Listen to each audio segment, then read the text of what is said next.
G'day guys, it's Jed from Jed Talks. Like many of you and myself, I seem to be consuming an awful lot of political media the last couple of weeks, especially post Trump's victory. The one thing I have been tuning into mostly is watching the liberal media either bend the knee or go into absolute conniptions and meltdowns over Trump's win. Things like Joe Rogan, things like Fox News, MSNBC, CNN, Piers Morgan Uncensored, and the list is just endless. Today, Piers Morgan had a entire blue panel. Cenk Uygur, Harry Sisson, Kyle Kalinske, and another guy by the name of what's his face? He's some sort of pollster. Allan Lichtman, I think his name is. Anyway, so this is I'm not going to go over the whole video because it's an hour long, but Allan Lichtman has been regarded as the Nostradamus of polling, of predictions. He claims that he's been able to predict accurately the last 9 or 10 elections, 10 out of 10. And I kind of laugh because this guy reckons he's got the keys to the Whitehouse. He's got them notarized. He's got them.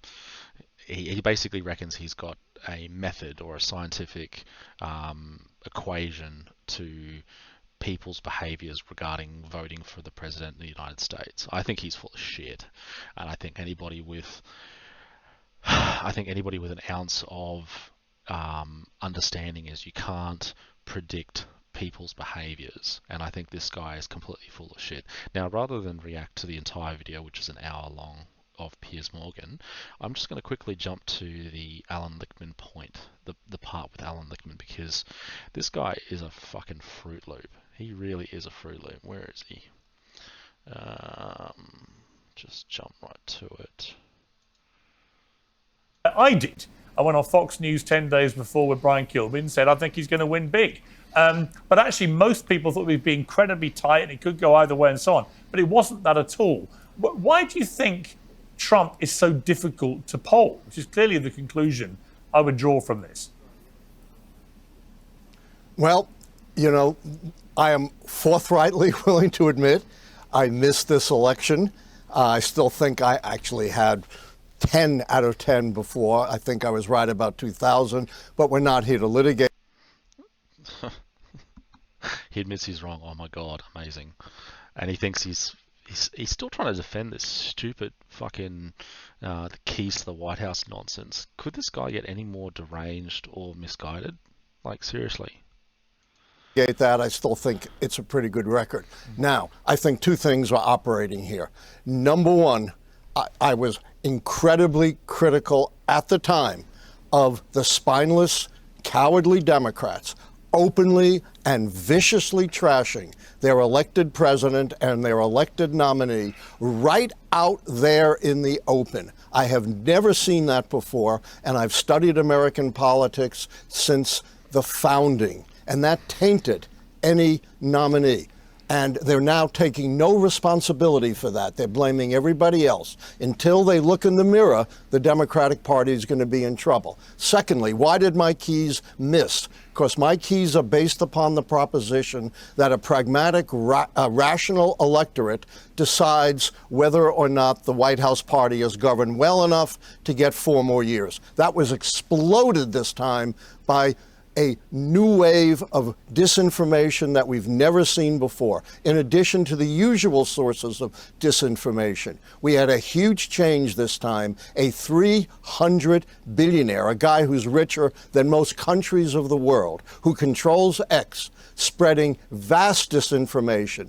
According to reports, billions upon billions of viewers saw his disinformation. People have a completely distorted view of the economy. What was the disinformation? Well, I think it's a fucking joke, considering the fact that the MSNBC, CNN crowd has been putting out disinformation lies for the last 8 years. How is it that one man who owns X, Twitter, Elon Musk can somehow move the needle that much compared to the onslaught of media from the other side. It's just nonsense. This guy's totally full of shit. Is going Let me pin up. you down on that, though. You say Elon Musk was spreading disinformation. Like what? Yes, he is spreading vast disinformation that's sunk in. Even people who think their own financial situation is pretty good think inflation is going up when it's been cut by 75%, that unemployment but it's still is inflation. a near high when It's it's still inflation, near Professor. a low. On that point, see, that's interesting. You would say that's disinformation, but the point is that inflation is still not zero. Therefore, prices are still going up.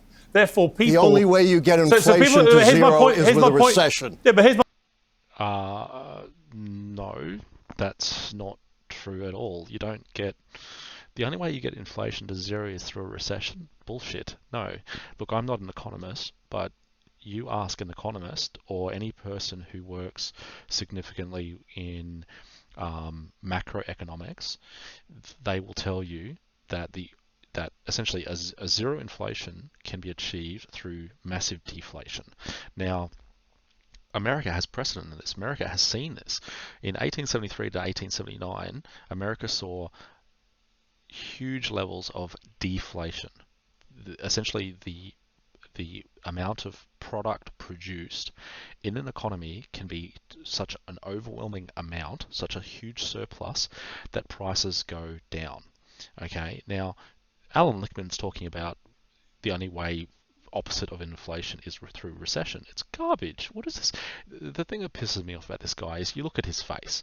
He is complete vacant dead fuck. Like, he has got, like, but beyond those dead fuck eyes, there is no brain. He is an ideological halfwit spouting garbage. Here's my point. Obviously. Here's my point. Yeah, but here's my point. Democrats kept telling the American people rather arrogantly, I thought, the economy's in really good shape. Meanwhile, inflation still exists. In other words, prices have continued to go up and up and up, albeit not at the same rate they were going up. But if it wasn't zero, and it wasn't, it was like 2.5% or whatever by the end, that is still inflation. So it's not disinformation to say The only Americans way are you still get it suffering to inflation. zero is a recession. No, you do not. You can get a zero inflation through massive deflation. And the way you do it is through, besides energizing an economy, it's deregulation. If you deregulate an economy and you allow people to produce without the government basically putting the finger on the scale and adding taxes and fees and charges and levies and duties to operating a business, and production exceeds demand by a significant amount. See, the basics of economics is supply and demand. Now, when inflation kicks off, it's based on government spending. One of the problems is that usually with government spending, currency depreciates in value and costs usually rise, and then demand usually falls. And you've got this problem whereby businesses can't produce the same goods for the same amount of money that they've got to spend. See, if the demand is the same, but producers produce less, what happens is the demand is higher than the surplus. If you can essentially invert that, so surplus is higher than demand, then suddenly you get a deflating economy, not an inflating economy. This guy's a fucking moron. I don't know what he's talking about. Is deflation. That's ridiculous. Inflation has been cut by 80%, but it's not just inflation that people are wrong about. But do you accept It's inflation every means prices are aspect still of the going economy. up? Do you accept prices were still going up? Of course. Right, so They that's always the point. do, unless But you have a not recession. that's not disinformation, That's then, ridiculous. is it? But Oh my god, this guy's a fucking moron. He should just retire. I don't know why he's even commenting on this crap. He doesn't know what the fuck he's talking about. He's not a trustworthy source of information regarding polling. He's not a trustworthy source in regards to economics. by Elon Musk, And it's that isn't disinformation about every other aspect of the economy as well. Disinformation about undocumented immigrants like they're bloodthirsty killers. They are the most law-abiding segment of our society. According to numerous studies, including by the Libertarian Cato Institute, they commit crimes, including violent crimes, less than half of that of Native Americans. And they don't. Rubbish. Rubbish. The fact is that these people are undocumented. They've entered the country illegally. They have already broken the law to come in. And then you've got, how is it that the major centers where undocumented immigrants are currently residing, places like California, places like New York, places like Chicago, where governors and elected officials have told police to stop reporting crimes based on the nature of the immigrant status, the visa status, or the residency status of people in these areas, how can you accurately extrapolate data whether illegals are doing more crimes than your American citizens or not? It's a false equivalency, whereby if you say to officials in the areas where illegals have the highest numbers, don't report on their crimes, or these crimes that they are committing aren't going to be included in our data, how can you get an accurate understanding of when illegals commit crimes? The fact is they've already committed a crime by walking over the southern border. Okay, so every single illegal has committed a crime. So he's full of shit. The fact is that they're in the country illegally. They are criminals. You can't say that they've done less crimes than American citizens. And his defense is that they commit less crimes whilst in the country. Well, in the areas that do report on illegal activity, on actions that illegals take whilst in the area, the states that have illegals in them, it shows that illegals are 2, 3, 4, or 5 times more likely to commit a crime, including a violent crime. So this guy is just such an idiot. Like, what the fuck?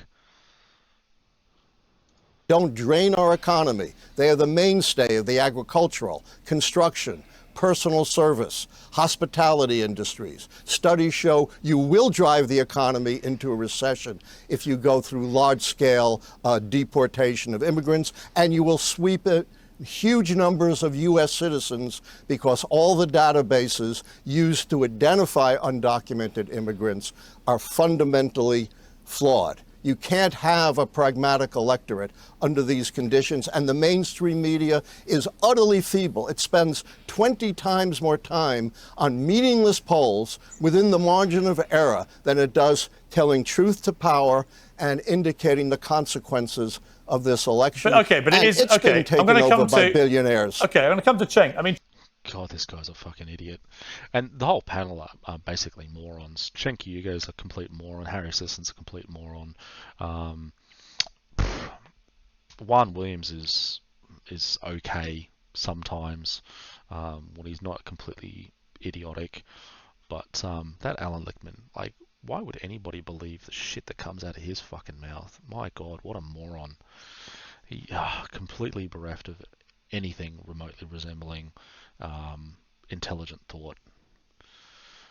Anyway, thanks for watching. Like, subscribe, follow if you feel like it. That would be great. Helps the channel out. Appreciate it. Thanks.